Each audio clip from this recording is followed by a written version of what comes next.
Hello and welcome to the after party, the actual after party, right after the garage party. If you were with us, ladies and gentlemen, where we were having a rocking good time, Promethean as all hail. Make sure you don't miss the garage party from now on in the future, which is Friday evenings, 6 or 7 p.m. Eastern Standard Time, where we play music from the white positive sphere and poetry and skits. It is a fantastic time. Now, the honors roll call highlights and celebrates those who have conscientiously committed to monthly gifts in my work for White Wellbeing. And appearing on the All Stars portion on the honors roll call today are our very own Roy Danton, Lindenberg's Baby, Joseph, Final Blossom, White Healing, Shaxor, and Going Free. Love that name. And those remaining on the honors roll call are Clay, Crocus, Dean, King Petrus, 41 BMC, and Jim, Goofy Grape, Jay, Last Piliocon, Happy Cat, and Michigan Wave. I warmly appreciate your support, and I am most grateful that there are people like yourselves who are driven by a sterling character and sense of destiny. You all can take credit for much of the titanic things going on in the background that are truly changing the world right now. Ladies and gentlemen, if you are not one of these people, the right thing to do is thank them. As for the crown winner of last week, the crown goes to Chuck Ford for gifting a total of 45 Prometheus Rising dollars. Congratulations and accolades, my dear brother. In second place was a tie, Rosie and Go Lightly Mama, both gifting $25. Congratulations and thank you both as well. You can financially gift on Entropy at 15% in a moment when I have it up and running, where you can also watch the stream and ask and vote on questions. And finally, you can financially gift on Cash App at 6%. Jared and I evenly share the financial gifts with our guests on this show, The After Party. Today, Jared, George, and I are honored to have the rocking musician James Fox Higgins on tap. Welcome, James. Please introduce yourself to our esteemed community. Tell them where they can find you, and then Mr. George will take us into this conversation. Thank you so much for having me, gentlemen. It's great to be here, and hail to everyone at home. Great to have you watching and joining us. And I'm James Fox Higgins. I'm I guess, fairly new to this movement. I've only really been politically active since 2016, like a lot of people. I think that was the year a lot of people started really realizing that politics was coming to them, whether or not they were interested. So, we got active. But yeah, I'm a musician professionally and lifelong, 20 years in the trenches as a working musician. And it's been an interesting journey for me to go free and learn and just reach inspiration on how to apply my particular talents and skills that I've developed over the years for this cause.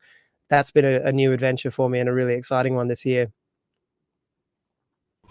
Well, we deeply appreciate that, and welcome to the show. It is very exciting to have you on. I know we're all happy about this. So why don't you, sometimes, especially when someone is new, it's their first time on tap, we're going to begin at the beginning. So why don't you take your time to kind of paint that picture of what took you through this process? I actually, for whatever reason, right about the same time maybe we were starting out, I remember seeing your early stuff and a little more in libertarian circles, and you were always kind of like, I was peripherally aware of you. And then more recently, it seems like we've come into more similar circles.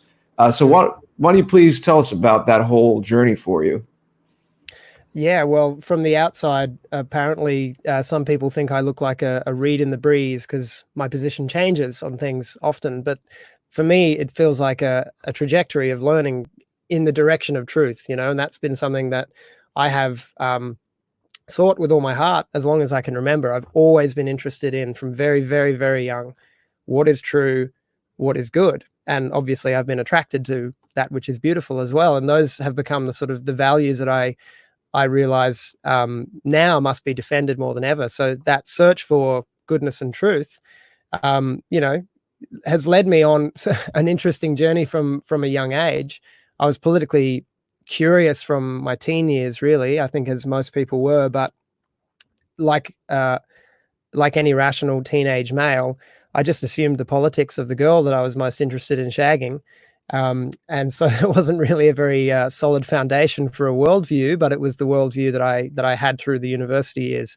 And I was, I guess, through high school and university in particular, really casually exposed to a lot of anti-white rhetoric.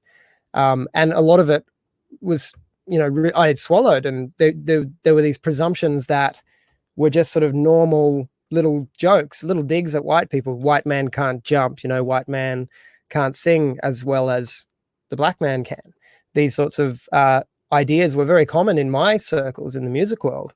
And, it didn't feel like hatred. It didn't feel like anything bad, but I realized much later, these are just little ideas that had been planted in me that were actually much, much bigger problems now in our society.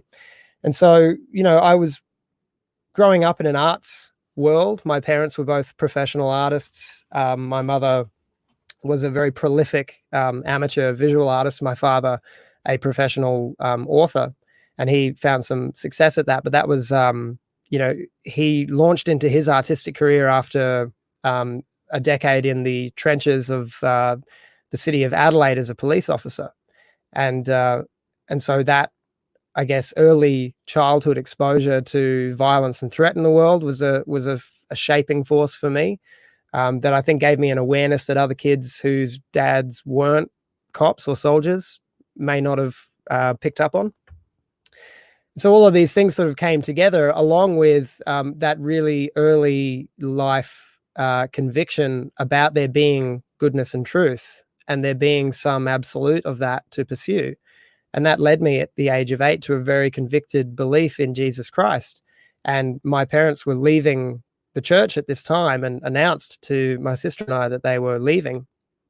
And my initial gut reaction, and then sleeping on it and thinking about it, my decision at age 8 was to ask my parents to have me baptized, and that I wished to remain, a Christian and in the church, even if they weren't. And that was a huge thing for me to do as an 8-year-old, I realized later.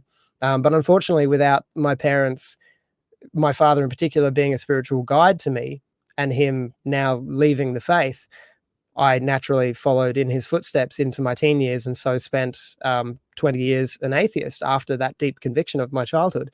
And so in this political awakening that's happened over the last 4 years for me, I've also been reinvigorated in my search for truth. I'm no longer just trying to sing songs to make people happy and horny and, get them dancing. I'm trying to create music that's, I've always been making original music that's meaningful to me, but it's always been meaningful in a very personal, introverted, subjective way. I've tried to write political songs in the past, but they've always been, built on that sort of soft foundation of not really understanding what's going on, because I hadn't looked closely and I hadn't started studying history like I have in recent years. And so, now making music that brings all of these ideas together is the new mission. And so that's what I'm working on currently. I guess I'm jumping ahead to the present now. I'm not sure what pace you want me to go at with the story. But yeah, you mentioned that you were aware of me in the libertarian circles, and that, I guess, for me, 2016 was when I took my first red pill, as we would say, and that was Stefan Molyneux on the feminism stuff. He was a really, really fantastic guide into, like a big slap in the face, really, for me, with all of these presumptions that I had about men and women, about society, about what's good for women, what's good for men, what's been good for society, and the granting of universal suffrage. All of these things are just presumptions that had been installed in me. They weren't my ideas, and I'd never really thought them through. And so having these narratives begin to be questioned by someone as abrasive as Stefan Molyneux was really powerful for me. and I became an avid follower of his. And so naturally that led me into reading Ayn Rand and my big coming out as a anarcho-capitalist, right at the start there. And that was when we started podcasting, me and two mates who were on the same red pill journey, started podcasting with The Rational Rise, which has evolved since and become a solo project of mine in collaboration with others. And yeah, it was very much libertarian at the beginning, and I was warmly welcomed and embraced by the Australian libertarian community. And only a year, I think, maybe less into creating our online content, we were asked to come and speak at the Friedman Conference in Sydney, which was a great honor and a privilege. And I got to meet and interview some very interesting people from all over the world who'd come to that. So that was really exciting, and it felt like I was part of a movement and had been really brought into the fold. But my commitment is to pursuing the truth. And eventually I realized that libertarians are only part of the way there. They're right about a great deal of things, but they're missing some very, very essential, very fundamental problems that they have their blinders on about. They just don't want to see or talk about. They want to pretend it away. I was going to ask, did you find a certain stubbornness when you began to ask certain questions in those circles? Oh, hostility, worse than stubbornness, like outright hostility. So it was an easy movement to walk away from for me once I saw that, and I was offered some tickets too in that community, offered some financial opportunities to, potentially do some big stuff with some big money behind it. But the condition was that I wouldn't, like the flat out condition on day one, on the first meeting, was you just can't talk to any white nationalists. And I wasn't even close to sharing the ideas that are associated with white nationalism at that point. But somebody telling me you can't talk to this category of people, that's not, I'm a Sigma, like that's the worst thing you can say to me. I will actively pursue to talk to the people you tell me not to talk to. It's just what do you mean by Sigma? So I don't know if your audience might be familiar with the sociosexual hierarchy taxonomy as it's been laid out by Vox Day in recent years. And so it started out with the pickup artists, like the alpha beta thing, which most people are familiar with. Vox Day gave it a bit more nuance and broke it into more categories. So there's the alpha. They renamed the beta to the bravo because the bravo has a heroic role, even though he's not the alpha male. And then there's the delta, who's the sort of the hardworking everyman. And then you've got the sigma, who's outside of the hierarchy and doesn't really want to play by the rules or do it the way that other people do. And that's the category that I fall into. I've never had a job. I've always been self-employed. I've always been an entrepreneur and doing my own thing, my own way. And I like it that way. And then there's the gamma male, who's the most dangerous of all of them. But we don't have to talk about that tonight. Yeah, but more doing your own thing. Yeah, I understand that. You don't want to be told you can't talk to these people. I get that. Yeah. So then, so what was it about the incongruence with the libertarian philosophy taken as a whole versus what you were observing and continuing to learn about in the world, refine your understanding of your surroundings in this day and age we live in, and history as well? Because a lot of us think this is new stuff, but I think you're well aware too. There are archetypes and cycles, and this struggle has been going on in different ways forever, really. Yeah. Well, I think that's it. It's the sort of anachronism of libertarianism. That's the problem for me. And maybe that's a liberalism thing in general, is that, these attitudes and these freedoms are only even imaginable because we stand on the shoulders of giants who fought blood and tooth and nail to create this wonderful civilization for us to be born into.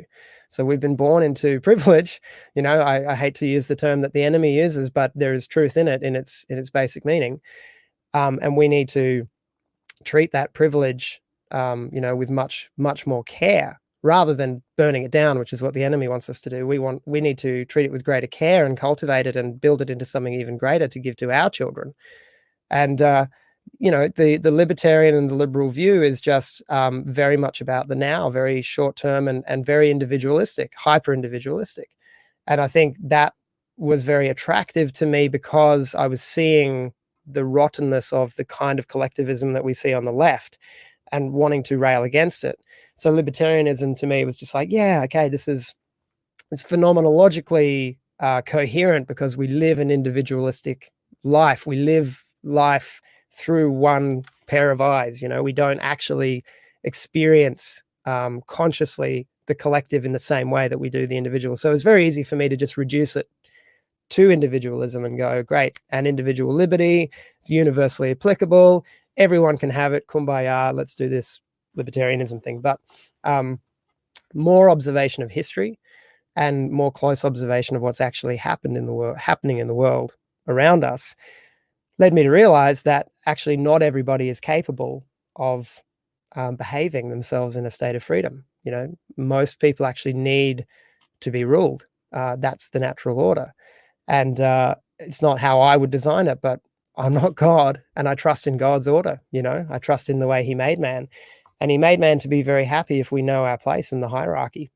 And so I've become more of I've gained more of an aristocratic view of the world, I guess, more of an elitist view of the world in that sense. But I really, rather than the, sort of view of the underclasses as those to be preyed upon and used for their toil, I see them as people who need to be served. And that's what I think the proper hierarchy of man is that those who are most capable are elevated to leadership status at some level, and they are responsible like a parent for the people in their care.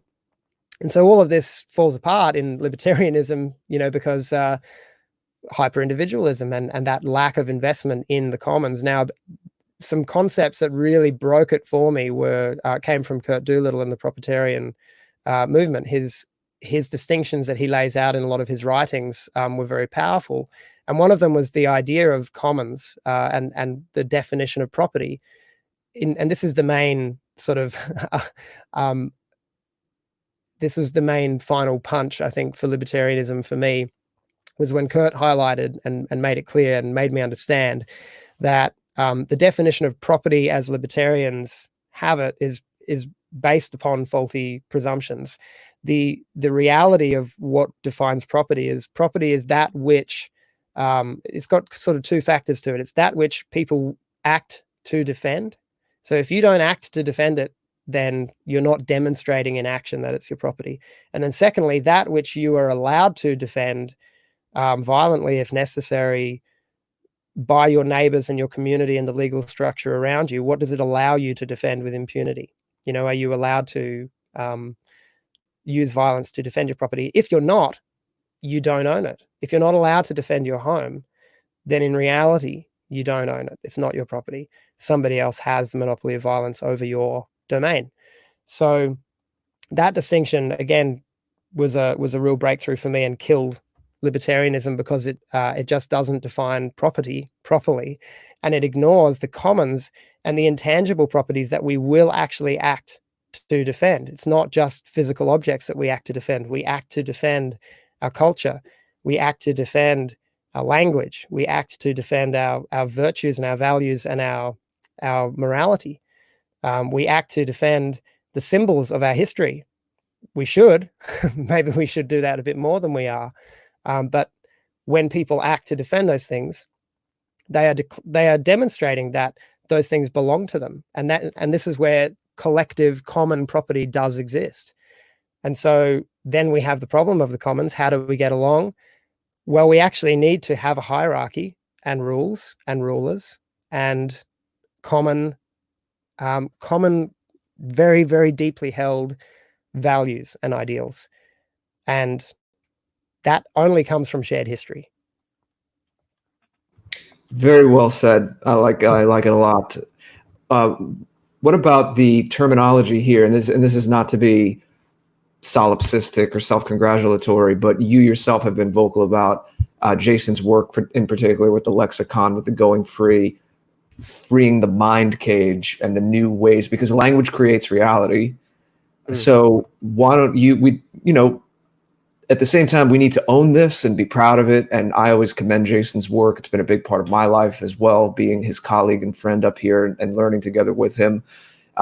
It's important to hear other people's perspectives on this and get that outside perspective, what this was like for you, not being an immediate part of this community and what we do with TAP and the other streams.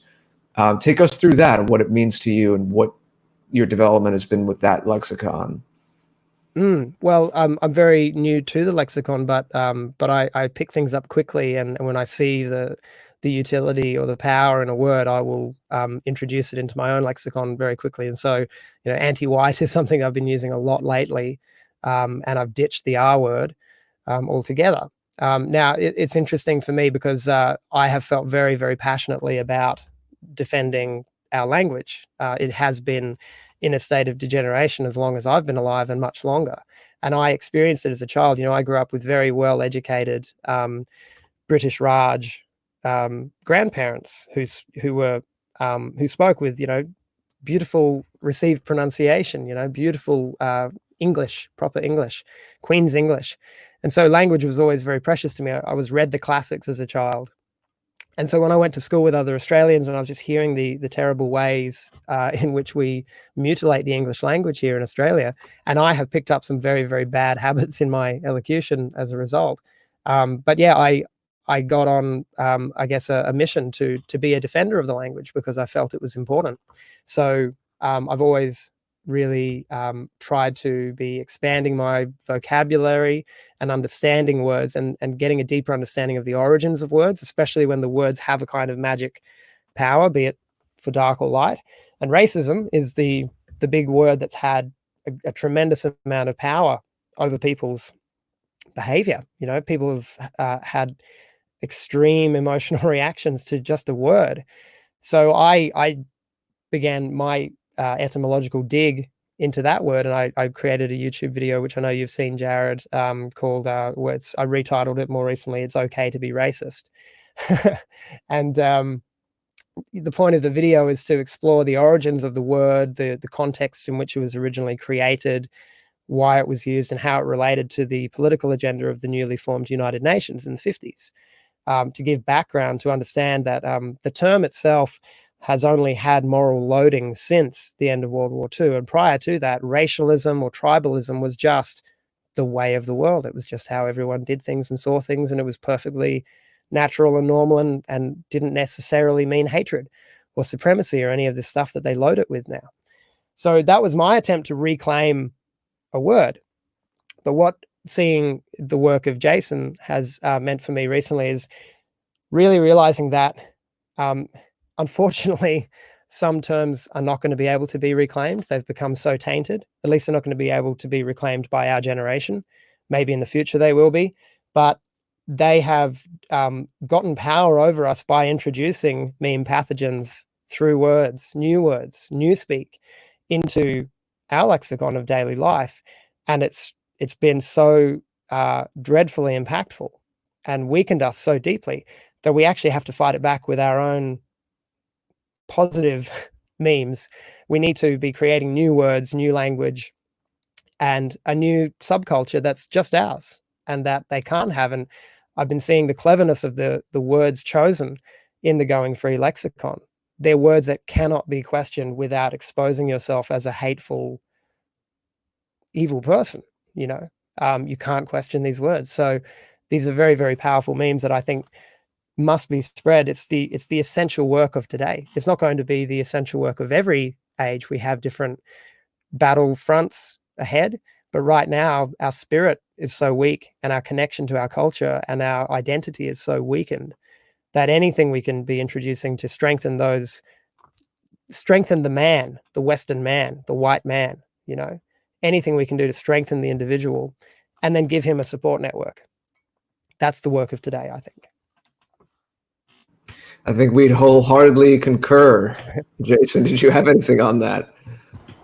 Well, of course, I couldn't agree more about controlling the lexicon that we use and the dialectics that we use. And exactly what James has noted here is that the vocabulary and the dialectics that are used in Going Free are time-tested, 2 decades of implementation, experimentation, seeing what works. This is a scientific method.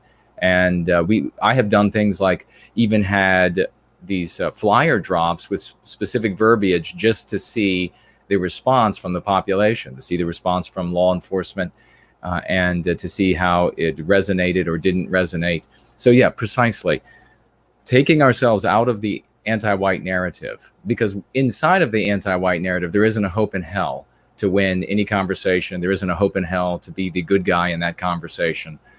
In every scenario where you argue with an anti-white inside of that narrative, you are the ne'er-do-well, and they ride in on a white hat, or with a white hat on a white horse, and they are slaying the monster. That's why they are so inflamed with this righteous indignation. That's why they'll travel hundreds of miles, because they seriously see themselves as this fiction to inflict harm, which is what their true motivation is. So this is something I don't want, and then I'll pass it right back, I don't want people to get confused on, is that the anti-white is not confused about whether or not he or she is actually satisfying a desire to inflict harm on Western kind that is unjust. They know that's what they're doing. That's why they use all of the different pretexts when they do these things. That's why they clothe themselves in the white hat and ride the white horse, because they know they need that legitimacy.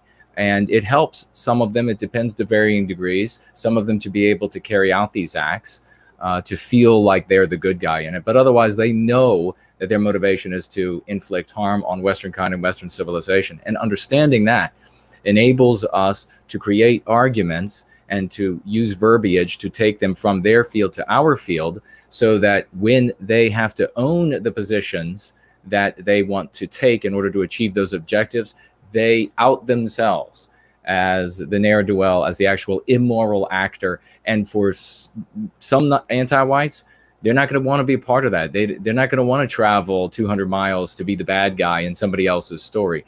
And for, more importantly here, that large sweeping scores of millions of our brothers and sisters with normal sensibilities, they are not going to side with these people at all. They're not going to say, no, these people are the bad guys. It's not just a matter of being inside the anti-white narrative where you want to try to slander them as a commie or something like this. All of that is within inside the anti-white narrative. And if you get away from these subsets inside the superset, you can then see the picture for what it really is. And when you communicate that to friends and family, and you see from, we're reaching now to like thousands of examples just since we've been on YouTube, Jared, but certainly many thousands since I've been pushing this over all of the years, of people having outrageous success, just suddenly overnight success, by shifting it from the anti-white narrative to the story that we write with our pen. So yeah, precisely. I just want to echo that. And I do want to also say, and I'd like to note this, when we have somebody come from this sort of libertarian field of thinking, we always in the white positive sphere, and then definitely in the sphere of going free, where the gravitational pull is just getting stronger by the day. It's amazing how many magnificent content producers we have coming online. Just, it's unspeakably amazing. But we always, in the white positive sphere in general, we get the best of the libertarians. So people go into the libertarian movement. They're searching for truth. They have honest hearts, many of them, and they're there. Some of them, it depends on certain factors, how long they're there, and they're mired in it or what have you. And then when they realize, well, this isn't it, there's something else, those who have not only the intelligence but also the courage then pursue the truth further, all the way into that area where that sphere, that orbit where they're not allowed to go. And as James was just mentioning here, not only do you have a societal pressure to not care about white well-being, and indeed this anti-white slur, racist, this is the center pole declaring immoral all acts that would benefit in any way the well-being of white people. So you have this societal resistance against coming into it, but then you even have inside of the libertarian sphere and its subsets this resistance to allow those who come inside to move forward into something that is the rest of the picture, and then they can finally move toward those sort of societies that they would like to live in. So it's a courageous thing, because it's overcoming both yourself and maybe your fears, maybe your prejudices, of certainly the anti-white narrative, and overcoming that. But then you also have, as James is pointing out, this social pressure inside this sphere and its subsets where they're like, you better not go. You better not start entertaining their thoughts. Yeah, and we've seen, by the way, James, I don't know if it's been the same in Australia or if you've noticed from looking around the world to the United States, when libertarians hold their events where it's supposed to be libertarianism and all of the subsets, so therefore folks should be able to come and share their ideas. When those who care about white well-being show up, they are forced out. They are not permitted to participate. They're not, I mean, it just shows the blatant hypocrisy of the people who are in charge in that sphere and its subsets. So it's great to have you here, and it says a lot about your character and courage, brother, that you would make the transition out of that line of thinking. It took you as far as you could go, and now you're ready to go free with us. Well, thank you. I appreciate the warm welcome, and I would say, in Australia, I think maybe the divisions aren't quite as hostile as they are in the States.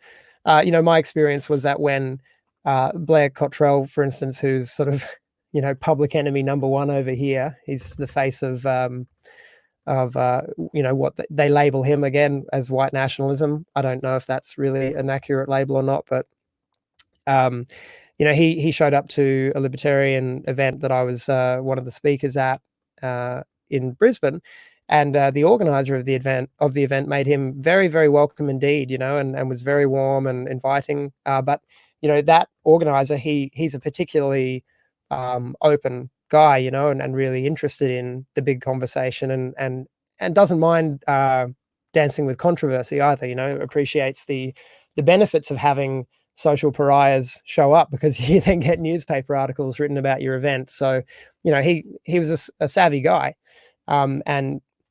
But not everyone in the room felt the same as him. And there was definitely this like sizzling tension in the room from the dyed in the wool, anarcho-libertarian types who all, funnily enough, were like very, very socially liberal type people.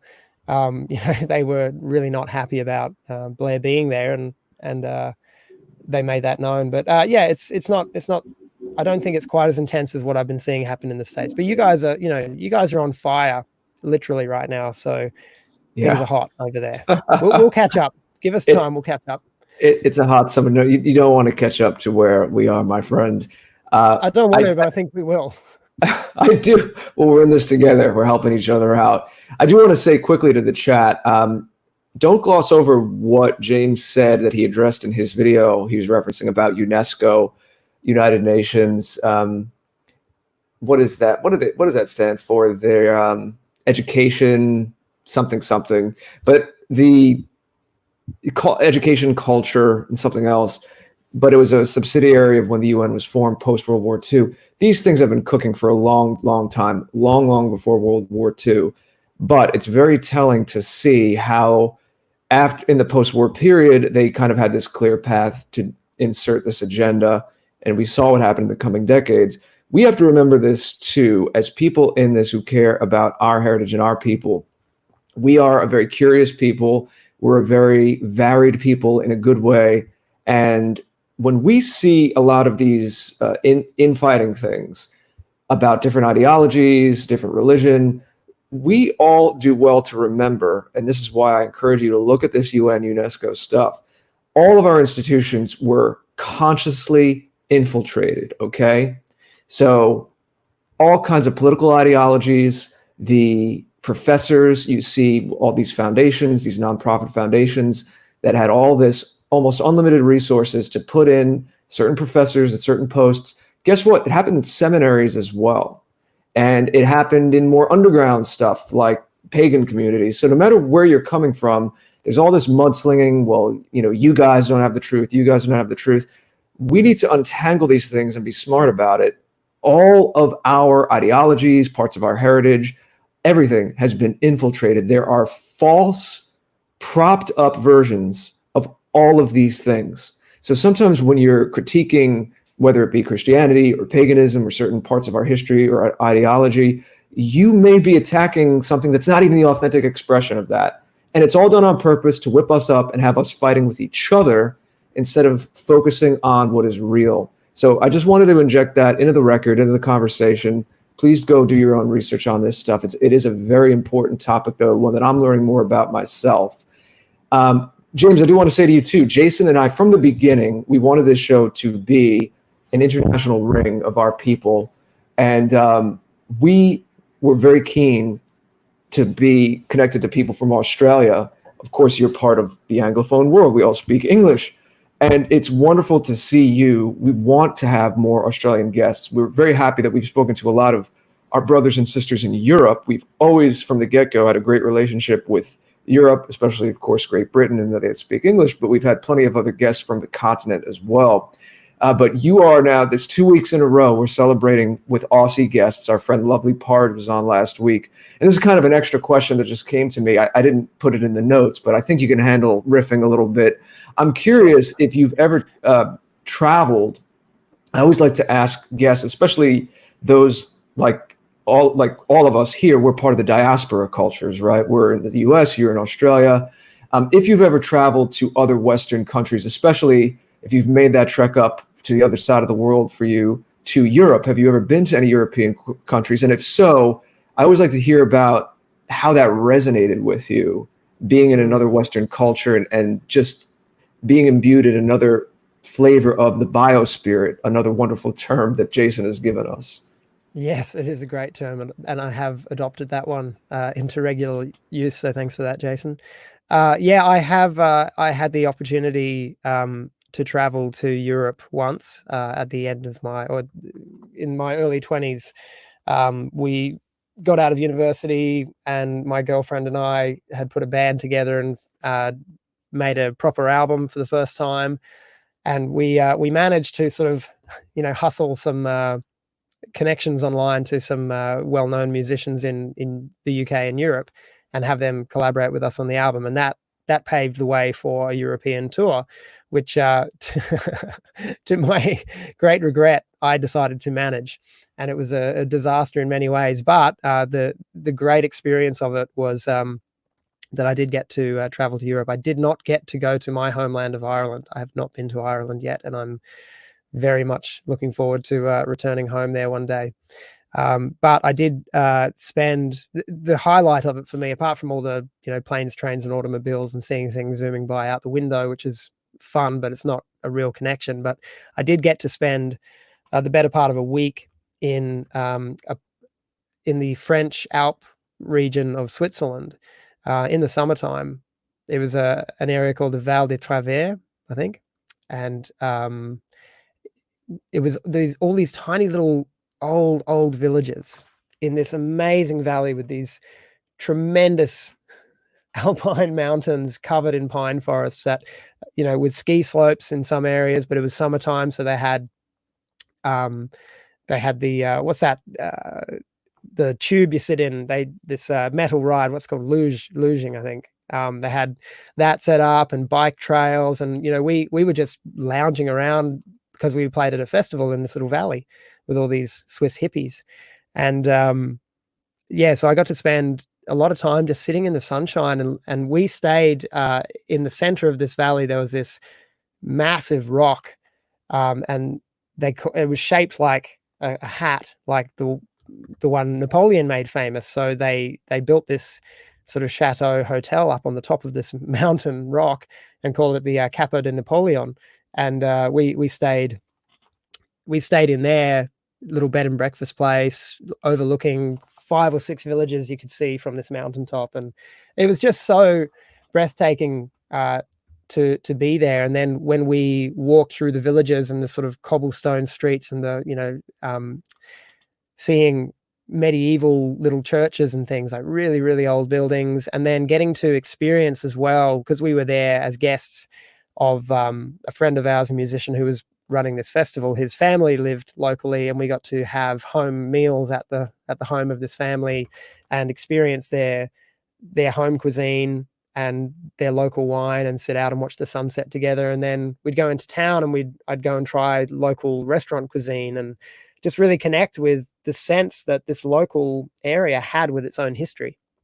It wasn't my history, it wasn't my people, but it's similar enough and Christian enough. The artifacts of the common culture of Europe were there for me to really experience in a very powerful way. But to really yearn to be part of a village, of people who have been there a long time, whose families belong there and feel that they belong there, and who work together and have a multi-generational project. And I think that it comes back to me, that feeling inside comes back to me, comes back to what we were saying is missing in the libertarian worldview in a lot of cases in the hyper-individualism, is that although it's not tangible in the same way, the collective experience, when you are part of a family, I'm a father and a husband, there's something real special about that family that's better than any other group of people in the whole world. And there's nothing you can say that will ever convince me otherwise. But what if I extend my sense of family out to my neighborhood and to the other families who are peripherally connected to mine and to my church and to my community? And, we have a huge family, we have a nation then. And you get that sense in these old European villages that even if you're not seeing the people interact, you just feel the history of local and national connectedness and pride and belonging being there. And it's something that in Australia, you don't experience in a lot of places. Maybe the older towns out west are a bit more like that, but the cities are very transient. The built up areas around the coast are very transient. They don't, I don't have ancestral land anymore. My family does, my extended family does back in Ireland, and I'd love to visit, but I'm a wandering Irishman, and that feeling of belonging that you see in those little villages, that was powerful. Absolutely. Yeah, we used to contend with this. It was more in the air when Jason and I started this show a couple of years ago about, a collective isn't a real thing because you can't touch it. This hyper literalist. Well, guess what? Mm-hmm. You can disrupt a people's story. So you're telling me that's not real? You can disrupt a story that's been passed down for centuries or even thousands of years. You can disrupt that. You can ruin that. That's not real. Give me a break. Anyway, you can fight back and defend it. Absolutely. That makes it really ours. That's what makes it ours. And we need to remember we get to define what it is, not other people. Not all of these people slinging arrows and saying, well, technically because perhaps we look at the research and these gene pools weren't here at this time. No, we get to define what it is. We need to keep the locus within ourselves. I'd like to transition to talk about your artistic work. It's a big part of what you do. So tell us about this album, Logos Rising. You gave us a teaser with This Is America. Great track, so professionally done. And also then, please tell us a little about your science fiction story, your novels you've written, man. You're a workhorse, putting out a lot of material. We have a lot of respect for that here. So have at it and tell our audience about all that. Thank you. People often say I look like a workhorse from the outside, but I still feel like a lazy ass. I know how much time I waste, but I do. So it's a work in progress to refine. Yeah, that's right. At least I'm wasting time in the gym now, and not in other places. So yeah, the album, we did a crowdfund through my YouTube channel. By the way, anyone who wants to check me out on YouTube, the James Fox Higgins Show, or Rational Rise, you search for either of those and you'll find me. It's one channel merged now. And so I started having these songs come to me. It sounds a bit woo-woo, but when I get inspired, it's like a download, like the thing just comes out of me, and it's usually whole and complete first take when it's a really inspired writing experience. And I've had those sorts of songs occur on previous albums, one or two of them, and they always end up being the standout tracks. And the other songs I've constructed more intellectually and more like, Lego sort of building process. You're drawing from my bag of tricks and my tools to create something. But the inspired stuff is always the best stuff in my experience. And in my return to faith, I stopped writing songs for a while because I didn't really know how to write from that new frame, the whole new eyes with which I was seeing the world. And then songs started to come to me. And over a period of about 2 years, these 12 songs eventually found their way into my head and out of my mouth and onto a, voice memo on a phone or whatever it was. Once I've got the kernel of the idea recorded so that I don't forget it, then I can build it really easily. So I had all these voice memos on the phone, and then at Christmas time, my phone completely bricked, just randomly, and I didn't have backups of any of them. But I had already started recording about half the album, and the other 5, they all came back to me complete. They were all still in my head, which is unusual if I haven't finished recording the song for me to remember it. So I had these songs, and all of them are to the glory of God. But I also, to the glory of God, am taking an approach with some of the songs to focus on these issues of our racial or national identity and our sense of pride as a people and the story of our people. So there are some nationalistic themes throughout the album as well as religious themes. So I'm calling it Logos Rising, Songs of Faith and Nation. And I started showing previews of the demo material to my audience, and we managed to successfully raise funds for me to record it, and we're in production now. And This Is America came very late and very fast. The idea came to me, and within a week, I had the whole thing finished. I just worked nonstop, intensely on it, but it was a fully inspired drop into my brain, and I really wanted to catch the moment to give all you American brothers and sisters of mine, something to put a bit of fire in your bellies for the 4th of July. I really wanted there to be an anthem that you guys can sing if you need, or just something to put on to make you feel like you're not alone in your righteous anger about how messed up things are. That's what the song's about. And it was an absolute delight to create it and share it, because the whole process, I made a decision before I even started on this album that I wasn't going to hold back anymore.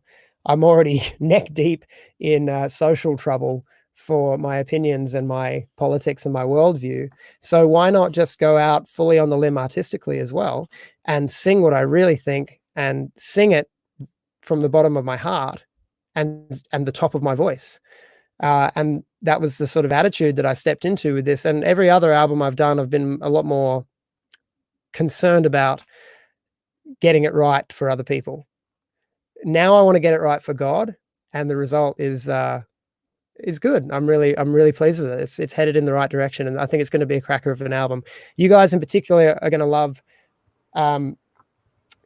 2 songs. One is called The Northerners, which is about a group of people from the cold northern steppes of Europe going out into the world and beginning to build their civilizations and meet with other people a bit further south and face some conflict. And it's a real upbeat sort of Irish cabaret rock vibe with some swarthy barbershop quartet backing vocals. It's a real fun piece. And the other one that you'll like is in a more Spanish style, based on a flamenco piece that my dear friend and brother Rob produced. It's called The Rape of Europa.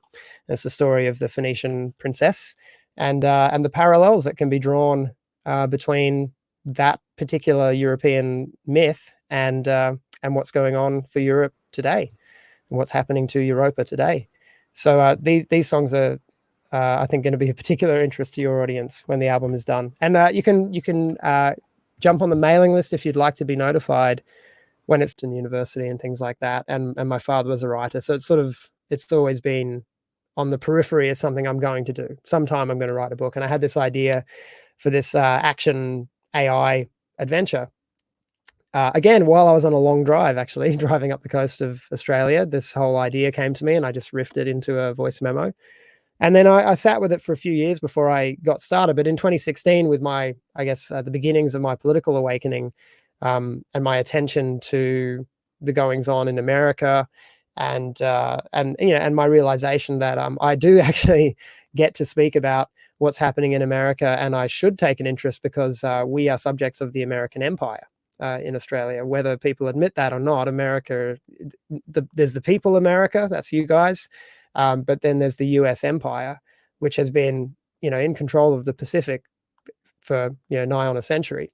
So these things matter. So as I was paying attention to all of this madness around the beginnings of Trump's campaign, I started to write the story, and I began to weave my learnings about the world and politics and philosophy and my vision of where the world could go. I began to weave it into the story. So that became The Ghost of Emily, and it's been an interesting journey to write it, because when I began, I hadn't returned to faith in Christ, and so my journey certainly informs the journey of the characters. And there's an analogy, I guess, in terms of the way this book series is set after the fall, after the total collapse of society and the hostile takeover by artificial intelligence. How do the few remaining survivors fight back in a world where, and this is the main premise, people have lost the will to live. And in fact, they believe that giving themselves over to the machines so that they can have their consciousness uploaded and have their individuality destroyed, they believe that that's the right path and the way to go. So people by the billions have just voluntarily handed themselves over to an artificial intelligence who's programmed not to harm them and won't force them to do it, but tries to convince them to do it and uses ghosts or these avatars of their loved ones to come and try to coax them. So the Ghost of Emily is the wife of the protagonist who gave herself over, and she comes back to haunt him and try to get him and his children to hand themselves over, and they're surviving in the wilderness in Australia. And there's another timeline, which is the creation of the AI. These two timelines and the protagonists from each converge later in the book, and then it goes into the sequel, The Ghost of Delacroix, which spends a lot of time in America, traveling across America, in fact, because we get a bit more backstory here about some of the key characters. And I'm currently working on the third book. I think I've already written about that much in the third book, and I'm probably only halfway, but it'll get a good edit. And that'll be called the Ghost of Melchizedek, and that'll complete the first trilogy of two trilogies. Gotta love that work ethic. That sounds fascinating, and thank you for doing all of this and being such a great example and a contributor. In another regard, your contribution, we're also very keen to talk about this, your actual platforms. So, like us with the afterparty.tv, you have a Rational Rise website and also an affiliated social media platform, Champions of the Light. So another thing that we applaud you on, and we're right there with you, same ethos, is not just relying on social media. When I started, I couldn't believe that there were these content creators they'd invested a few years, they had maybe several tens of thousands of subs on YouTube, a pretty decent reach, and they didn't have even a website. We're not past the day and age of websites. You need to control your own voice in the world, and it's much easier to do that. I'm not saying it's foolproof, especially depending on what the powers that be do. I took some precautions about where my hosting is, and if you want to talk about that privately off air, I'm happy to answer any questions. This is good information to know, right? Is for everyone who's active online, who has their own platform. I'm sure many of your viewers have their own platforms of varying sizes, and if they're dependent on these Silicon Valley hostile anti-white tech corporations, then it's not a good position to be in. I've felt that vulnerability for a couple of years now, but I haven't been directly attacked, by Google or anything. I haven't had a direct strike except for a couple of minor copyright things for excerpts. And I'm careful in the way I speak. I say what I really mean, but I'm not a hateful person, so they're never going to catch me saying hateful things, which that's just my temperament. I've been okay, but I've had over 10,000 subscribers on the YouTube channel for some time now, and we're not getting shown to our audience. Like it's a metric that used to be the main metric, like let's get 100,000 YouTube subscribers. I couldn't care less about having 100,000 YouTube subscribers now, because I know that only 1,000 of them are going to get shown notifications for what I'm doing. I've been cut off from my audience, and I'm sure if you could prove it algorithmically, you'd have a very strong legal case to take down Google, for tortious interference, getting in between customer and vendor. But that aside, I don't want to be wasting my time in legal battles, and I don't want to be vulnerable. So I started to investigate alternatives to be able to be anti-fragile and future-proof when those things come about, when I do eventually get banned, or when there's just no point in going on. And so Rationalized TV was the start of that late last year. And then very quickly after that, I realized that the video platform that I'd put together didn't really have the social aspect that YouTube offers, but I didn't really want that. I don't want the video experience to be tainted with pages and pages and pages of debate and trolls of comments. And, I wanted the video to stand in its own right in the way that it does for people when they watch Netflix. So I wanted a video on demand platform, but also a social platform. So I then created separately championsofthelight.com using an existing utility that made it very easy to create a private social network. And we've got a few hundred members there, and it's growing every day. And we haven't done any advertising or anything. We don't want to. We want it to spread by word of mouth from like mind to like mind. We want it to be a totally mimetic growth, because we're only looking for a particular type of people. And that's people who are on board with white positivity, who want to come and celebrate and encourage the conservation of and the development of the European cultures, and people who are either Christian or like hanging around with Christians, because it's a largely Christian community. That's it. Like, as long as you're on board with that, you'll get kicked out if you blaspheme against God. You'll get kicked out if you drop anti-white rhetoric. Simple as that. And we're strict, but because we're strict, and because we lay that down up front, and because we ask people to justify why they want to be part of the community, and we know from the answers that they give whether they're going to fit or not. 95% of applicants have been accepted.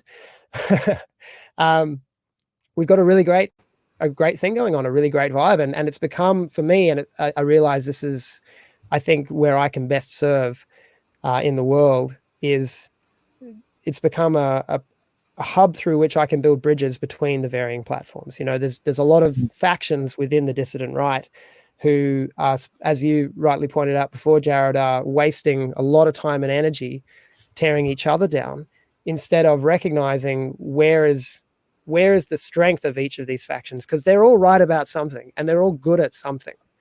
So if we can find out what those strengths are and together bring these factions together to work harmoniously on the many, many battlefronts of the culture war. We're all fighting on different fronts, artistically, legally, ideologically, rhetorically, whatever it is.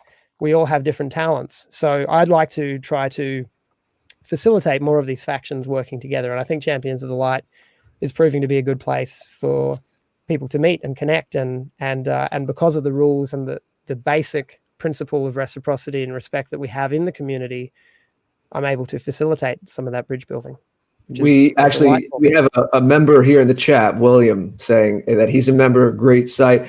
James, is it generally a Facebook type setup where you have a profile and you can kind of give updates and talk to other people? Well, it's currently I'm using the platform Mighty Networks, which is it functions similarly to Facebook, but there's a lot I don't like about it. But that's why from the moment I launched it and learnt my way around the platform and started to see, okay, there is actually a market demand for this kind of social group. I don't have to do it here. So I've been building my own platform over the last couple of months, and we're getting very, very near to launching. And at that point, we're going to relaunch both Rationalized TV, now using a far more robust and secure server that we're in control of, using software we're in control of, using, getting much more nuts and bolts to make it our own thing rather than being dependent on third-party terms of use. I don't want to be beholden to a contract with another organization that has these anti-white doors open in their agreements. You know, I can see them. I know when it's like, well, you know, you're going to reserve the right to kick me off your platform if I say things that are deemed to be racially hateful. I've seen how movable those goalposts are over the last few years. I don't want to be in a contract with you. You're a liar, or you're giving yourself an opportunity to lie to protect yourself against me. And I don't want to work with corporations who don't have our people's back. So yeah, we've been playing on that amorphous field ourselves, Jason and I, for some time now. Yeah, so you know, it's an iterative process, and this is the thing: is it's so complex and it's so involved getting these platforms up and running, making them secure and robust, and making sure that you've got enough bandwidth to handle a crowd, but you're not paying for too much that it's financially unviable. Yeah, there's a lot to juggle as entrepreneurs, and you guys get it. But you know, what I've really learned in business is that the best way forward is any way forward. Take the next step you can take forward. So for me, it was using pre-existing platforms to gather the audience and test the market. Done. We've got enough subscribers for this to be viable. We've got enough champions for this to be huge in the future. So it's all coming together now, and the video on demand and the social network will all be meshed together on this new platform, which will be announced, you know, obviously through the other platforms when the time comes, hopefully very soon. That's wonderful. And yeah, I do want to get to one more question, but just since you said it, the video on demand, the way it is right now, you have brought together a lot of different content creators. And the way I understand it is you can kind of subscribe to each one. Like there's some autonomy that you give amongst all the people who get under the umbrella of Rational Rise, but it's your thing. So please explain it. Yeah. So that was the thing. I wanted to make the content available very rich, you know. So I brought in all of the people, mostly Australians, but a few Americans as well, and folks in Britain that I've been working with. And at the moment, we've been archiving their shows, but that's not going to be the model when we relaunch. We're going to be creating exclusive content on a regular basis with each of these creators for RRTV, which I think will be much better than the archiving. But the way the financial model works is basically, when a subscriber signs up, they can select which content creator they're there for. You know, like usually people are bringing their audience with them to the platform. So John Mark was one of our main contributors at RRTV until he nuked himself off the internet last week, including off my platform. But he, you know, it was all done very respectfully and honorably, and it's all good between me and him. But he's left the platform now. So how it worked was his audience would come along and they'd select, I'm here for John Mark and I want to pay. And, you know, any price would give you full access. We'll give you full access to RRTV, but you can voluntarily pay more than the basic price. So you can get in for $5 as the basic subscription, but then some people are contributing $100 or $200 a month because they want to support that content creator and our platform. And then we take the earnings for every targeted subscription like that. John Mark will get the lion's share, and then the rest of it is divided between business, my costs and my profits. And then there's a pool. 10% of all the money that comes in goes into the pool, and then I add up the stats of the view time for each content creator. So then it's purely meritocratic. So whoever's getting watched the most on our platform gets a correspondingly large percentage of the pool. So you know, I've tinkered with the model a little bit since we started, and we've tested it out, and it seems to work really well. And I think it's going to be a viable platform for other contributors. But now we're getting into the next level, which is, while developing the platform, we're also developing new exclusive content, which is going to have a higher production value. It's not going to be just YouTube vlogs. They'll be shorter, you know, much more considered, scripted, edited, polished kind of videos. I want to compete with Netflix. You know, ultimately, I want to give people the kind of variety and entertaining joy that they get from Netflix without the degeneracy and without the anti-white, anti-Christian messaging that it's riddled with. This is the kind of swinging for the fences that we advocate for. Again, I applaud you. I love hearing stuff like this.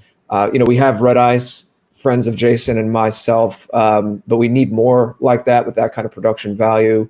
We need something like an InfoWars, but is a little more conscious of our heritage and that kind of thing. We need a few of those. What you're doing is tremendous. I applaud it. I love hearing this, and everyone, please go check it out. Why don't we hear? I have one last general, not even question, but theme, and you do with this what you will. And then I'm sure Jason has some questions from the audience. But you talked about virtue before, the classical virtues of good, beauty, truth. All of us are here for that. I want to hear about, it dovetails well with, you were talking about the method, some of your platforms, these entrepreneurial visions and the architecture of it, but the spirit and the heart behind it, how these things have been decimated from our modern world and how we bring them back. And I know you're particularly keen on being, as you said, you're a husband, you're a father, being a role model and a mentor to men, to other men, and giving them a sense of this heritage they've been bequeathed, and they have something precious to steward and pass down.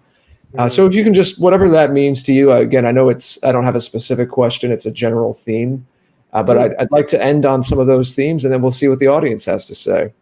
Right. Well, it's sort of coming back to the core mission, and this was the big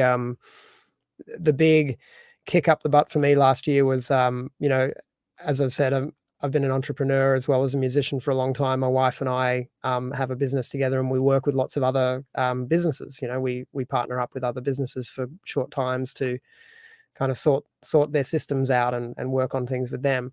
And that's a really rewarding process. But it's we look at things. My wife's a big brain like me, and we love combining our IQ to hit somewhere around 300 collectively, and just blitz through problem solving for companies that are in sort of seemingly intractable problems. And it's usually just in the mission not necessarily aligning clearly with the actions being taken. So we always come back to that core mission stuff. Well, I don't often have the time to do that process for myself. And my wife sat me down last year and she's like, let's do this for you. Let's go through a process and figure out, what are you doing here? Because I was doing this rational rise thing, and I just, I've done so many projects over the years that for me, one of the most necessary features of any project I take on is an end. I need to know when it's done. I need to know that it can be done. And then I need to get to that finish line and then drop it and move on to a totally new project. That's how I've always operated creatively. But this Rational Rise podcasting, talking about politics, philosophy, religion, sharing my worldview as it evolves, I haven't been able to stop for 4 years now. I'm just compelled to keep going. And so my wife and I sat down to figure out, why are we doing this? Why are you doing this? And if we can get clear on the why of it, then maybe we can do a better job of it and make it into something real. And what we got down to in that process was that, I feel my God-given role is to be an encourager to white Christian husbands and fathers primarily. I'm really happy to share my ideas with anyone and to meet and talk with anyone in that process. But I think the core of my mission is to embolden the spirit of the white Christian male in any way that I can. And I'm finding I'm most effective on an individual basis. So I have to be able to connect with people. And that's why I created Champions of the Light. So that people who watch me, YouTube, you can kind of chat to people a little bit on YouTube, but it feels inhuman, the connection between the chatter and the person on screen. It's not the best format for making a real human connection. So I invited people to make a deeper connection with me and with each other by joining Champions of the Light. And that's been working. And so, and I'm finding that I'm getting the best response and the most gratitude and the most encouragement and the most financial support from white Christian husbands and fathers. So that's my audience, and that's the people that I can serve the best. And I think it's, for me, they're certainly the best people to serve because I'm one of them, and they are my brothers, and we have absolutely common conviction in our faith, a common desire for our people and our culture to survive. And we're raising children in an increasingly hostile and dangerous world. So we need to be able to support each other. So that's my mission. And then the sort of expansive mission around that is just to celebrate and just be proud of our European cultures in their many diverse forms that they take. And anyone can come and celebrate that with us and ought to.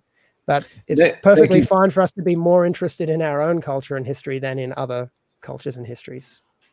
Absolutely. I just wanted to say thank you as well for modeling that great complementary relationship between man and woman, between husband and wife. We know that has been attacked endlessly as well. And people in our circles fall into this again, this finger pointing. Jason and I routinely talk about this as well. That is part of, you were talking about the order of things. I named my whole project The Great Order.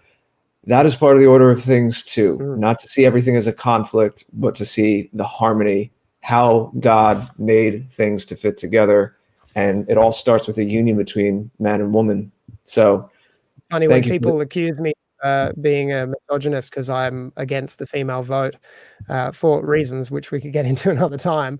Well, I'd like to hear about that. I don't come down hard on one side on that, but I'm always open to hear things.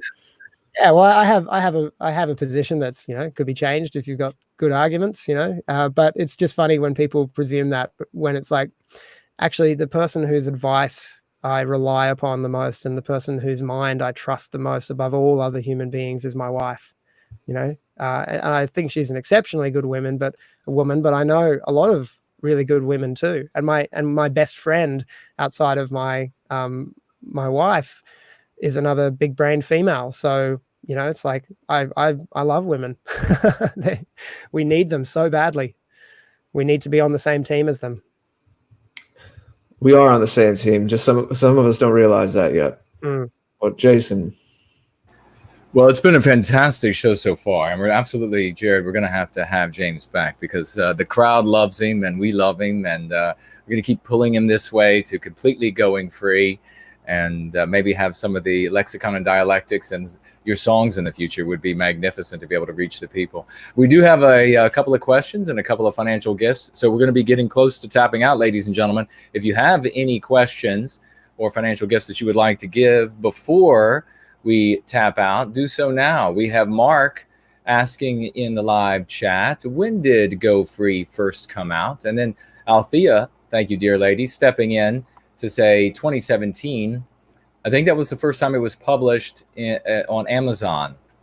But as far as Go Free has been a coming together and it's been in leaflet form. It's been out of the printer, my printer in my house form for a very long time. There are iterations out there as the experimentation took place. But yeah, by way of Amazon, that was the first time that it was available there. So thank you for that. CMCG asking, would you be willing to do a somewhat bulk buy of Go Free to hand to my most receptive customers? Absolutely. I've done that several times. So while we're here, reach out to me in the live chat. If you cannot contact me by way of direct message on Twitter. If you can contact me there, let me know who you are when you do. And this was your question, and we will organize it.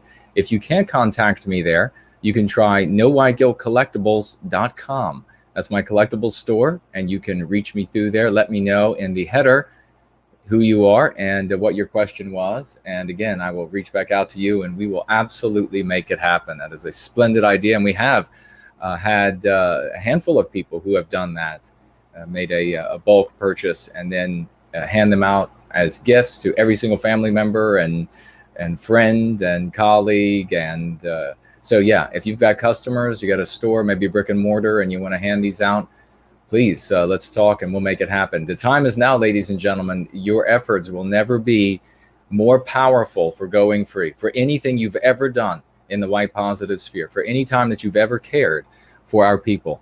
The work that is happening right now, if you combine your efforts to that, there will never be another moment in history that it will be more powerful.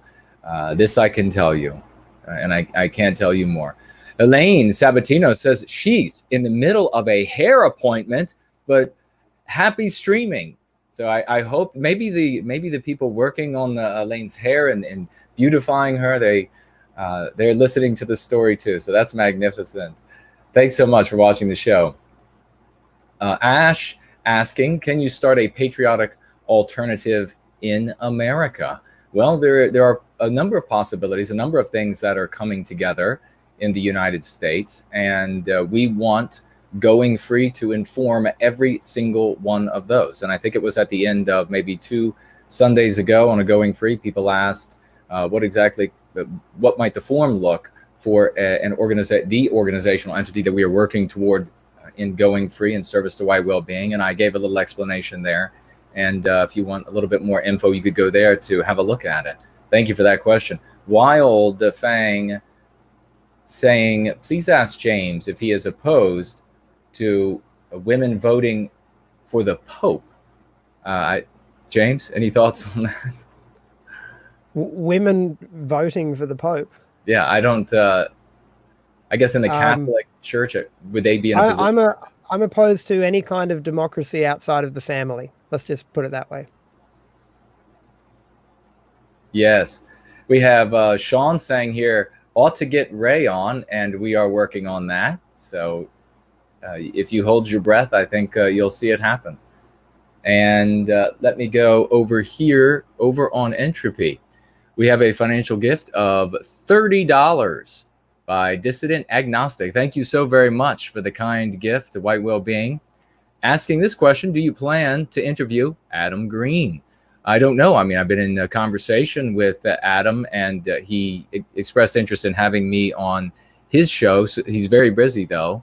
So we'll see, though, if we can make more connections and any sort of cross-pollinization, perhaps. Vokish Warrior in the question widget with a question for James. Does James the Fox Higgins, he writes here, still promote Propertarianism after the Kurt Doolittle debacle and John Mark running away? I know he made a song promoting the event. He sings very well, by the way. That he does. We're very impressed with James. James, your thoughts on Propertarianism? And I'll just toss in there that I said during the day, I even said, I think in a tweet before the day of the event and even after the day of the event, the same thing repeated, that there's no harm in wanting to support an individual, whether it's Kurt Doolittle or anybody else who wants to work on a document for the future when we recapture our destiny, and at the same time going free. There's no conflict there. So that was my position on that particular, I guess, matrix. If that's how it were to, if that's how it were to work for a person, then I have no conflict with it.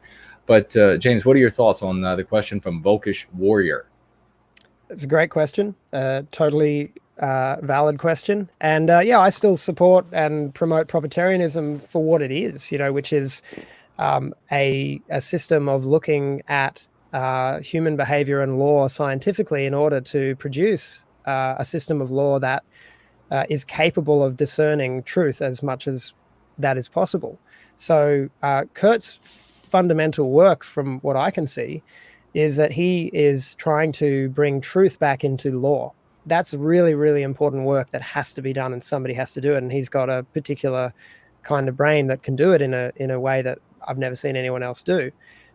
What they were trying for on the 4th of July was, I guess kicking the first domino or something. But the whole event was a marketing failure, and it was a failure for John Mark in the sense that he felt that it was the end of the road for him in trying to get these ideas across in the way that he has. So he left completely. I support John Mark's decision absolutely to focus on his family. That's the work of the father and husband. So he has to do that. But yeah, Kurt has just, dusted off his butt, changed his pants, and gone, right, well, that's the end of that particular marketing avenue for these ideas, but the ideas are still there, and we got to get them out there. So he's now looking into other avenues. So I don't pretend Propertarianism is something that it's not, and then get disappointed when it fails at something that it's not really setting out to do at its fundamental mission anyway. People have mistaken Kurt for something he's not, I think, in a lot of cases. And in some ways, he presents himself as something he's not because he's market testing. He tried it this way, and he realized it really didn't look good, and it's not going to work that way for him. So onwards he goes. But yeah, I'm interested in the ideas. I'm interested in the laws that he's writing. I'm interested in the principles that he uses to construct laws. And I think it's really important work. But what the 4th of July made me realize in seeing how that event turned out is that, and I still think they're an awesome bunch of guys. I totally love the kind of the core crowd of the Propertarian movement who are still on fire, and they're still really keen to get these ideas out there. And they're a great bunch of dudes, and I'm going to keep working with them. But I think it's not the most important work of right now. I think actually Kurt's ahead of his time, ahead of the time in which his work will be needed. His work is about what we rebuild after things crumble, after things fall apart sufficiently that we can talk about replacing them with new options. So he's got law that he's still developing. It's not fully written yet. So I just think he needs to keep working at it, keep getting the ideas out there as best he can. And we need to focus on the work of today. And I think you guys are doing the work of today. And I'd like to be part of that more and more, as the setting free of the spirit and the mind of the white Western European. That's what we have to do now, because there's no point in having perfect laws if we don't even have a will to survive. Yeah, amen to that. We have some financial gifts over on Cash App. The great Zero Talent moderating today, so he's double duty. Financially gifting $5 and writing here for that music video we saw on Going Free. So good. Thank you very much for that, dear brother. Thank you. And we have, this is a Pistol Drummer, $25. Thank you so very much for that kind financial gift to White Wellbeing. And writing here, appreciate all your work, gentlemen. Thank you so much for those kind words, Pistol Drummer, and that kind contribution to White Wellbeing. And over here we have Slots as well, our great, one of our great participants, great hero, rising star, financially gifting $10. Thank you, dear brother. And writing for the good talk. Thank you so very much. A lot of people liking the discussion today. Tap has been a great success. The tap has been wide open, as we like to say. We have DL over here on the Entropy, the financially gifting widget on Entropy, financially gifting $5. Thank you, my dear friend. And asking, have you ever talked about your military service, or can you not share anything about it? Well, DL, are you asking me or asking somebody else here? I can tell you all about mine in about a breath. About a breath? Well, go ahead. Yeah, I have not served in the military. There you go. There you go. Mr. George, I think that's the same for you, correct? Yeah, that's right. That's not my role in this life. But I tell you what, a really big part of me these days just yearns for a military that I could serve. Like, I actually kind of want to join the military. I just don't see one that's got our back yet. Right. Oh, DL jumped in really quick into the live chat. I just saw saying anyone or NWG. I have served, and I discuss a little bit of that service in Born Guilty. And perhaps I will say a little bit more on a Going Free stream. Yeah, that's a fascinating part of the book, I must say. Go find that part in Born Guilty. Thank you, brother. It's very illustrative of things going on in the military. It's also illustrative of our friend Jason's here, high character. Quite a little story he tells in that book. Looking forward to that. Thank you, brother. I appreciate that.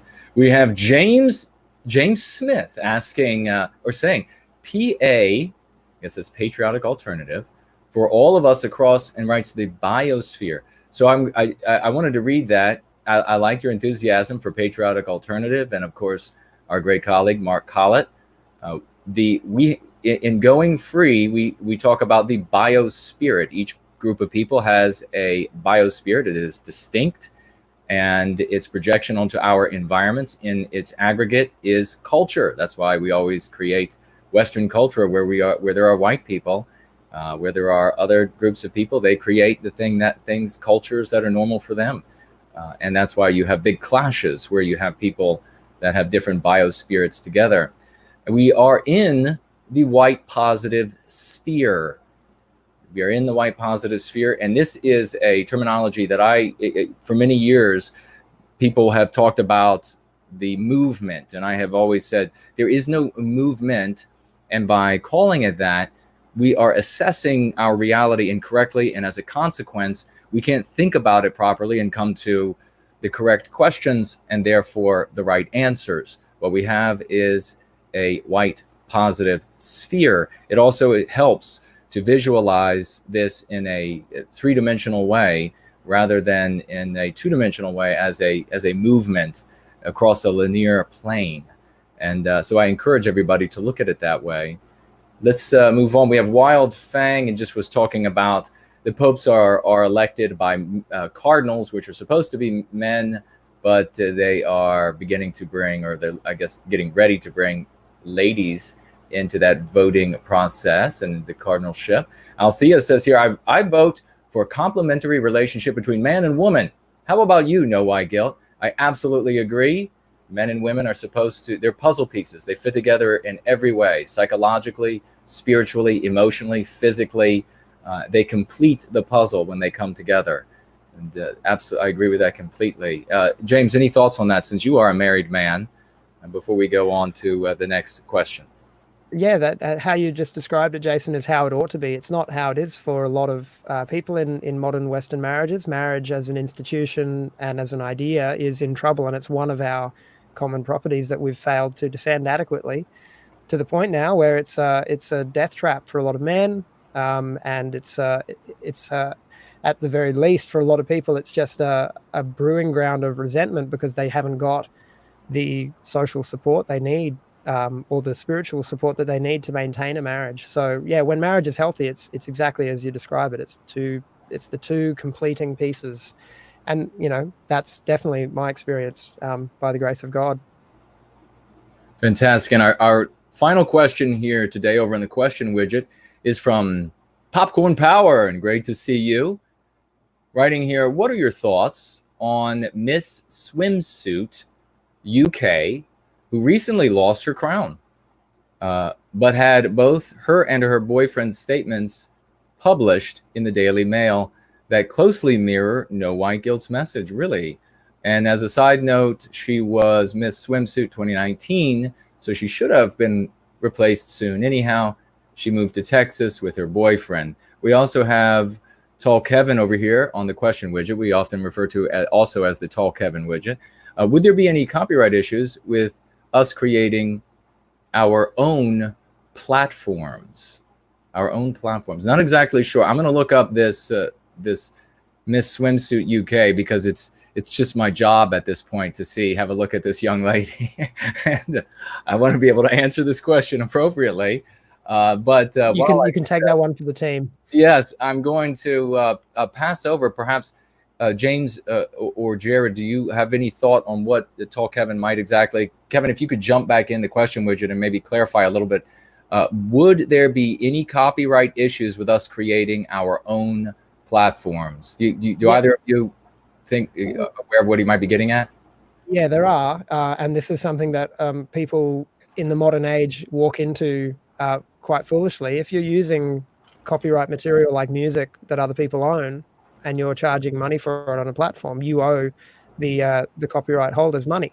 And if you don't have a way to properly get licensed to do that, or keep really clear records of your usage of the material and its connection to your financial model, then you can get in serious legal trouble. So yeah, I mean, I have the advantage of being able to produce all the music that I need for my content and do all the video editing and create totally original stuff. And that's always what I've endeavored to do, rather than draw on other people's material. And where I do, it's by express written permission. So I don't publish anyone's content unless they become a collaborator in RRTV. So I just make sure I don't breach any copyright, so I don't have to worry about that, because it gets very, very complicated if you do breach copyright. Right. Your audio was just beginning to fade just then, but we were able to hear you. There you Apologies. Go. Yes, there you are. You're back. And Kevin had just added to this being denied copyrights. So yeah, I think you covered that. It's a tricky tricky issue there. And when it comes to copyright and copyright use. And look, I really appreciate your attention to detail, Jason. I've read through all of your descriptions in your videos that I look at, and the information you sent me prior to this. You know, you've done your homework and you've got a sense of your legal obligations and the way you can frame things to make sure that you are offered the full protection of the law in everything that you do. And you know, that comes down to as well, you know, choosing with care and tact what you speak about and how you speak about it.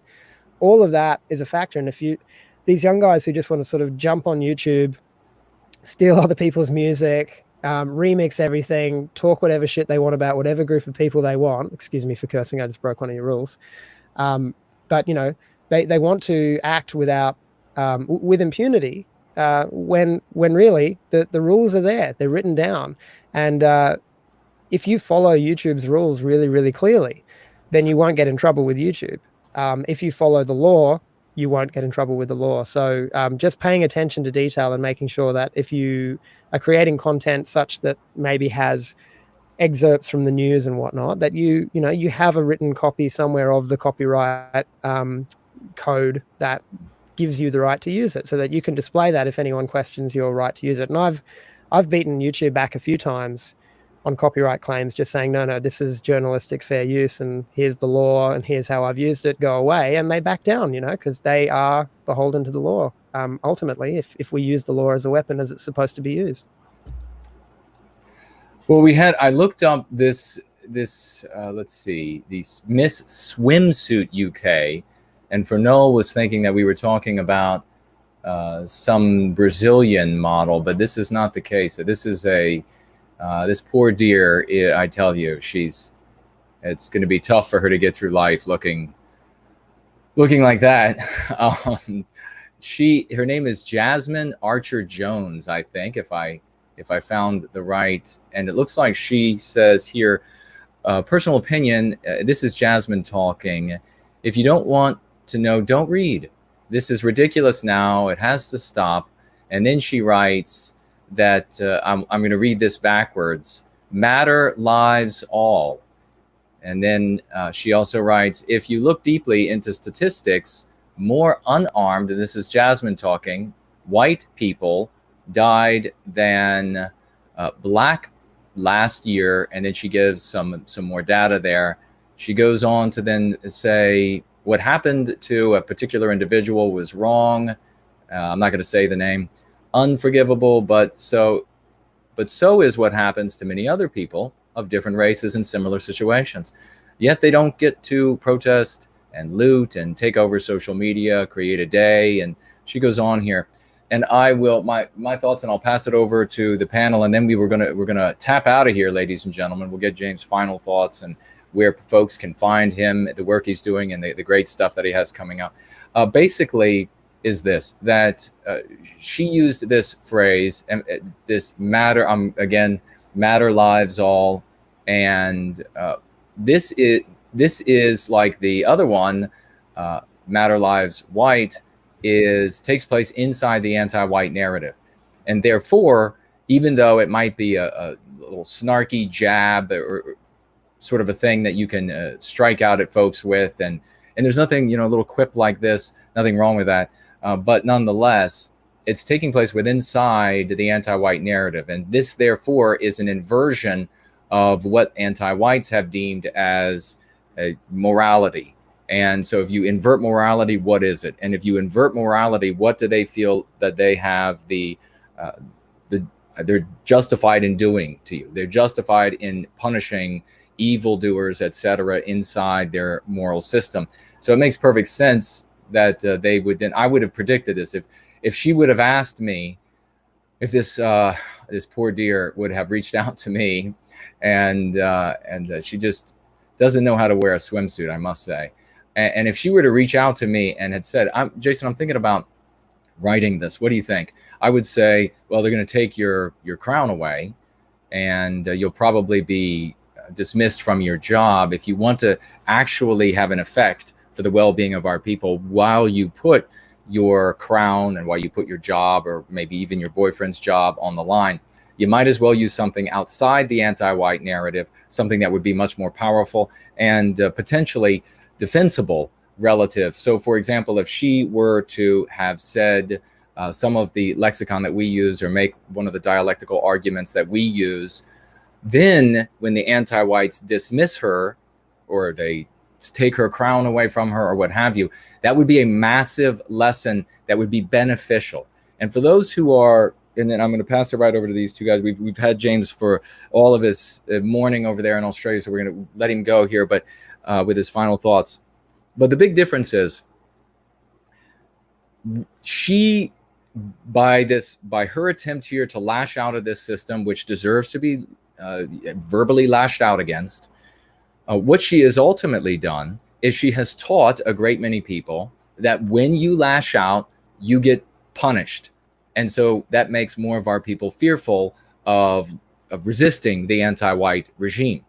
If instead she had used some of our dialectics and lexicon and then been dismissed, then had her crown stolen, she would have invigorated, galvanized, inflamed, infuriated the white population, many hundreds of millions with normal sensibilities. That's what we need to be doing instead of, I mean, she just lost her crown. So if she has to weigh, I'm likely going to lose my crown. Or if you just go ahead and say she's going to lose her crown no matter what, well, then what does she want to exchange that for? Does she want to exchange it for some snarky quip, an inversion of the anti-white narrative in one of their meme pathogens?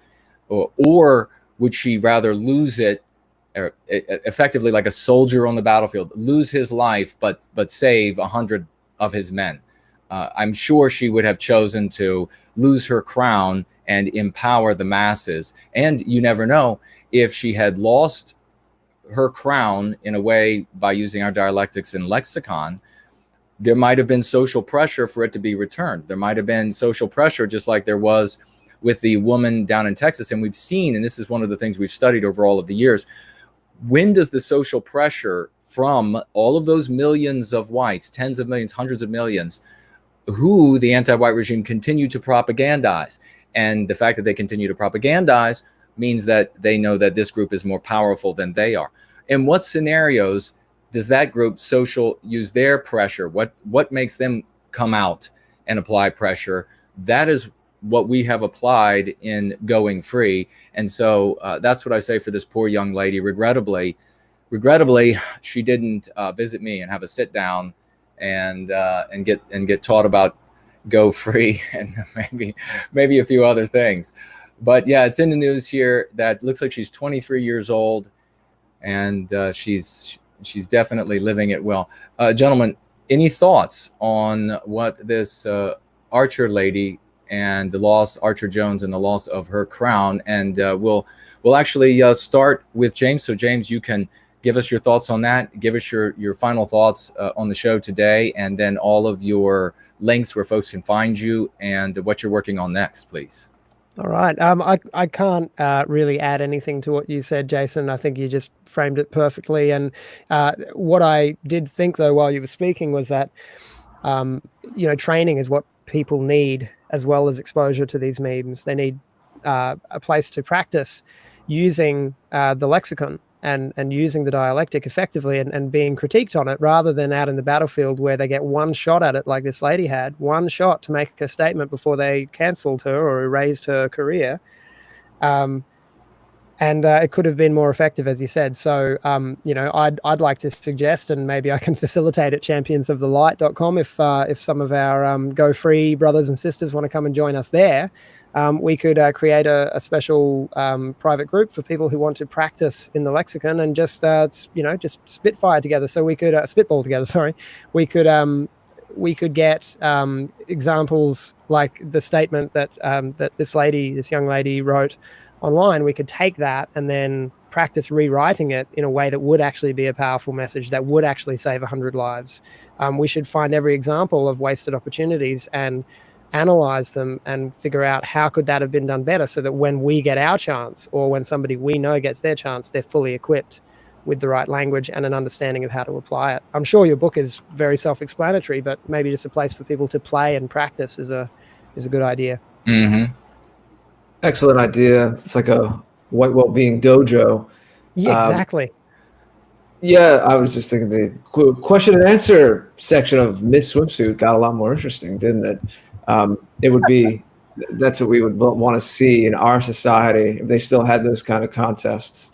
Be asked about how you could help our people and how you care about our heritage. It's all anathema now. If this somehow gets to her, Jasmine and her boyfriend are certainly welcome to come on tap and talk all about it. I do like the fact, at the very least, to see the silver lining that she didn't back down.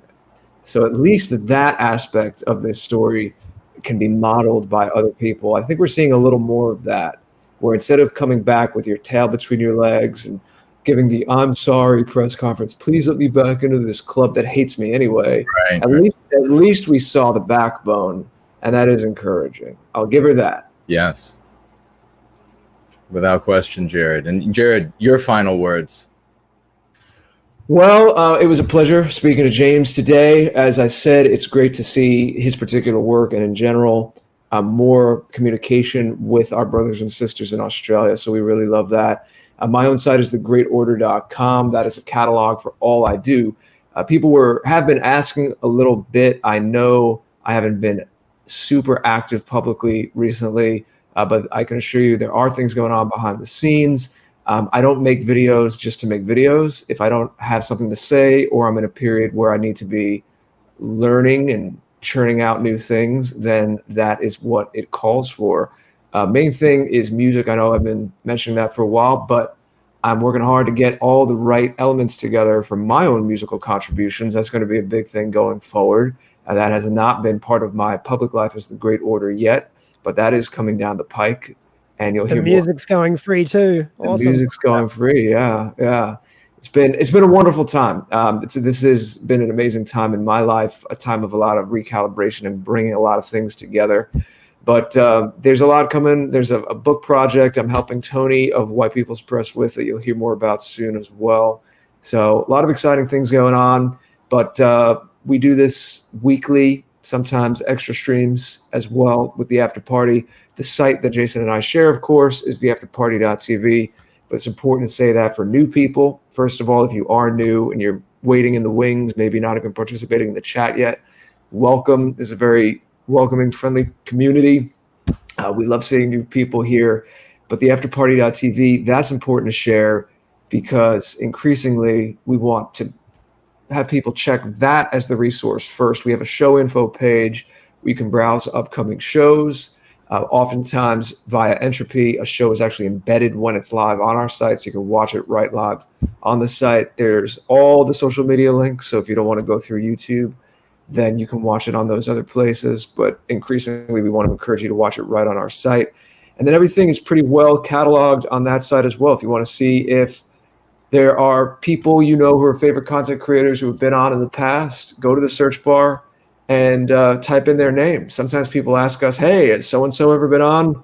And turns out so-and-so has been on like 3 times. So please go check out the search people's names or particular topics. All of the shows are tagged as well. And not only our shows, but also material from the community is up there as well. When people put together a little remix of portions of a speech from one of us and put music to it, or of course all the Chuck Martell parties now every Friday night, they're cataloged there as well. And that's what you all are doing. Those are the skits, the poems, the original music from people in our sphere. And it's a beautiful thing to be part of this community. And as always, it is my honor and my pleasure to serve and learn and grow along with you all. So having said that, I give it to my good friend Jason to take us out for this week. I'm sorry, did you say something? I was looking at the You're still doing looking at research, this artist part of your thing. job. It's stuck on the other screen. I don't know what was happening. No, folks, it's been fantastic. It is always splendid to be on top of everybody. James has been absolutely magnificent, has he not? Let's get a round of raucous emojis for the good sir spending his morning with us. And of course, a big thank you to Jared George, everything that he does to make these type episodes enlightening and educational. And we are dearly grateful to him for all of that. And of course, all of you who financially gifted today, thank you all so much for that. And everybody who participated, asked questions, and wrote in the live chat.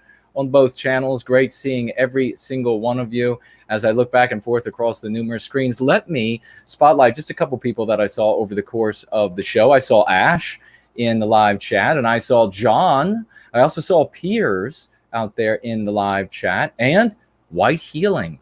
Saw White Healing as well. Great seeing you all. Always wonderful to have tap with you magnificent people. And let me thank our moderators. We had a few today. I know Zero Talent was here, Roy Danton, and any others. Thank you all for your service in moderating and keeping us safe here on YouTube so that we don't lose any more channels than we have already lost. But it's been a splendid time. I love every single one of you, and we are going to continue to grow, folks. Like I said, things are only just getting good. If you were watching last Sunday and Wednesday and the Sunday before, then you are getting inspired with the passion of things that are happening, and everything you do will just add to that momentum, a great wind in the sails. Be a part of changing history, ladies and gentlemen. This is the epoch when the names of heroes are written down. I love you all, and we'll see you again next time.